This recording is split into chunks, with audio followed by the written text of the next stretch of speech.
I'm Dave Roberts. I'm the Global IT Director at Stantec.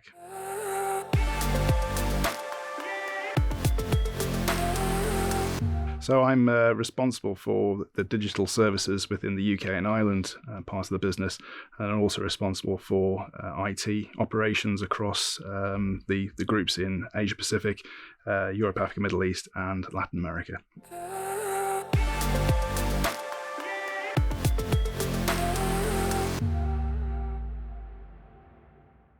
Well, there's, I suppose, various different things depending on which lens you use, but cybersecurity is always top of the agenda for us, and something I think every organisation has to keep a close eye on and look about how that's an ever-changing landscape.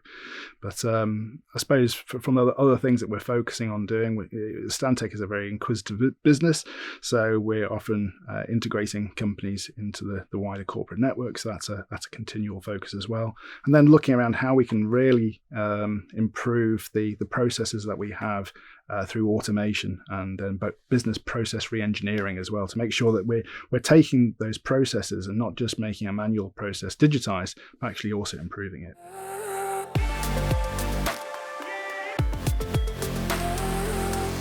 Well, as I mentioned before, being a very inquisitive business, we've got lots of integrations. So that's always an ongoing priority to make sure that every business that we integrate into Stantec, you get a single consistent approach and feel, no matter which of the our office. We've got 400 plus offices with 26,000 staff across 6 continents. So we've got quite a big footprint of people across the world. We want to try and make sure that's a consistent feel for whichever office you go in. You get the same experience each time when it comes to IT. The IT needs to work. It needs to work efficiently, and we want to be able to make sure that we enable the business to keep running effectively.